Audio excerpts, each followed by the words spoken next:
Hi there, my name's Lathe. I'm doing the Lathe project. This is just a quick video explaining what the project is now.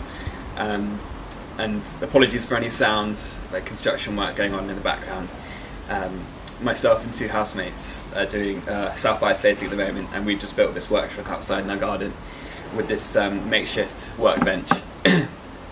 More about that in a minute. But yeah, just to begin with, I'm just going to tell you about what the project is now. I'm not going to go into too much detail as to the themes and the discussions I'm looking to raise just yet, but there's more about this on the website which I made for the project and which I'll put in the description. So I started looking at primitive technologies and primitivism, and more specifically how once it was more common for technologies and ways of making to require familiarity with what we had around us in our local bioregion. We would master the skills that those materials would allow us to perform. Whereas today, methods and services that we engage in require systems like labour division and transport for them to be viable for us. So I was looking to reverse that shift and start looking at the materials that I could find around me and what I could do with them. So I live in Peckham, just next to Rye Lane in London, and I started to identify abundant materials I could find regularly and could rely on finding on a daily basis. So two of those things were pallet wood and pallets, which I've started to collect, and pallet strapping, which is basically used to hold things to the pallets when they're being transported to the shop fronts or wherever on Rye Lane.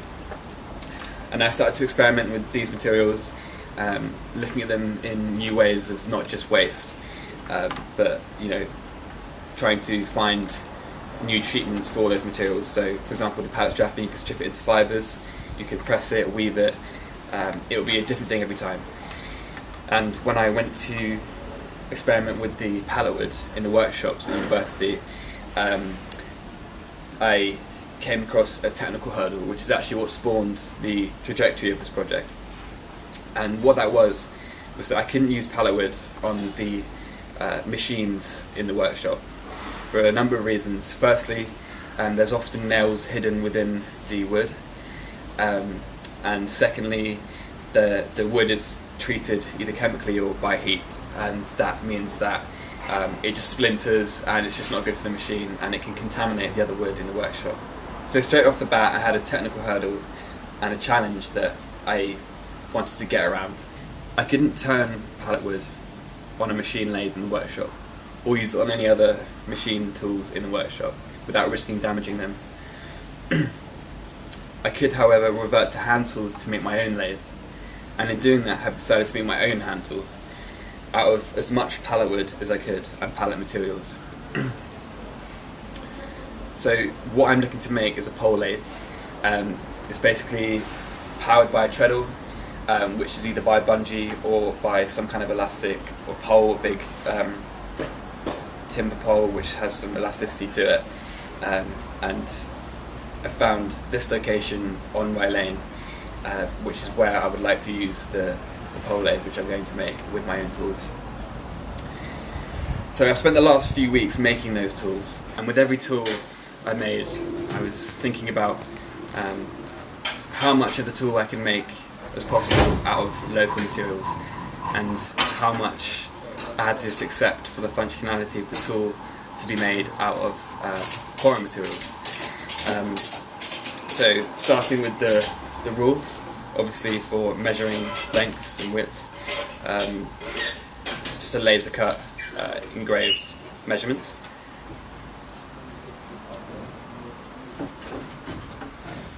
A frame saw for cutting down the grain of wood.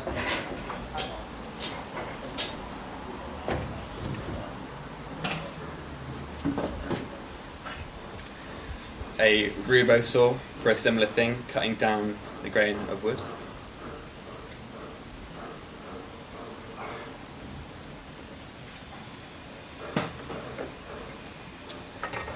A handsaw for cutting across the grain.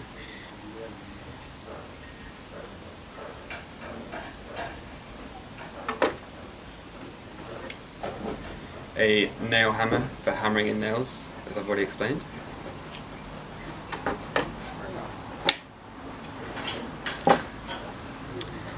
Chisels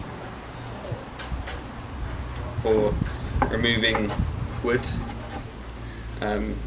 or mortising joints, all sorts, very useful. I try to keep the handle, for example here, as crude as possible to keep the connection with the finished tool and the original material and where it's from. A crowbar for removing nails.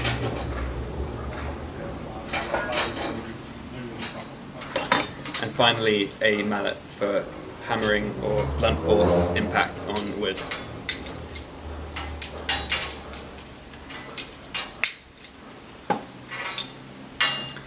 So, as I said earlier, I'm currently self-isolating with 2 other housemates. All of us do design at Goldsmiths, but we've obviously had to take our stuff out of the workshops, out of the studios, and set up our own space remotely. So, as opposed to just the material challenge that I had, which is what originally motivated me to make my own lathe, now I have no other option. Before it was a thing of I want to lathe pallet wood, but I can't without damaging the machines. Now I just can't use the machines at all. So this element of self-sufficiency within the project has been thrusted into practice, which is interesting for me anyway. I'm just going to quickly outline some other of the key themes of the project, but with every key theme I'm going to go into more detail in individual videos, alongside process videos, updating the progress and documenting the making of the lathe. All those videos are going to be on YouTube and on the website as well, along with the blog. And if you want to find out or read into more detail about these themes and these discussions I'm looking to raise, please go ahead and read the about on the website to find out more. So, firstly, as the project goes on, technology will get less and less advanced. At the same time, the tools used and made will be increasingly localized to Rye Lane and Peckham. In collecting more and more tools, I will become more and more self-sufficient as the process goes on. And in making more tools myself and relying less on foreign materials, authenticity will become greater as the process goes on. And lastly, with the less reliance on machines and tools, machine tools, I will have greater haptic feedback from hand tools. So as opposed to just pushing a button and having the machine do the work for me, I am working with the tools myself, and therefore I will be thinking more as I work about what I'm doing as opposed to letting the machine do the work. And as well, I've just pointed out the point at which the closure of the workshops and studio has happened, which is now. This is where I am now, just so you can see at what point I'm at. And I'm looking to update. I will be updating this graph, this visual representation, as much as possible to keep you updated on where I'm at in the process. What level of these things, technology, localization, self-sufficiency, authenticity and haptic feedback I'm at. I'm looking to essentially create a community around this project. Although I'm doing this in isolation, it was going to be done on Rye Lane, but now that option has been taken away, the audience has changed. As opposed to passers-by, now it's you guys on the internet.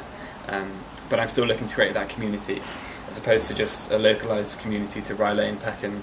Now the community is on the internet due to this self-isolation. But yeah, I'm gonna, with these videos and with these process updates, it would be great to start the discussion, and to do that You can either obviously comment on YouTube, Instagram, and the forum I've made for this project on the website. Just please feel free to get involved and post anything you find interesting, any thoughts you have, and we can start discussing some of these themes and key points to the project. Thanks for watching. I hope you find it interesting. Any more information is on the website, so please feel free to have a look. Thank you.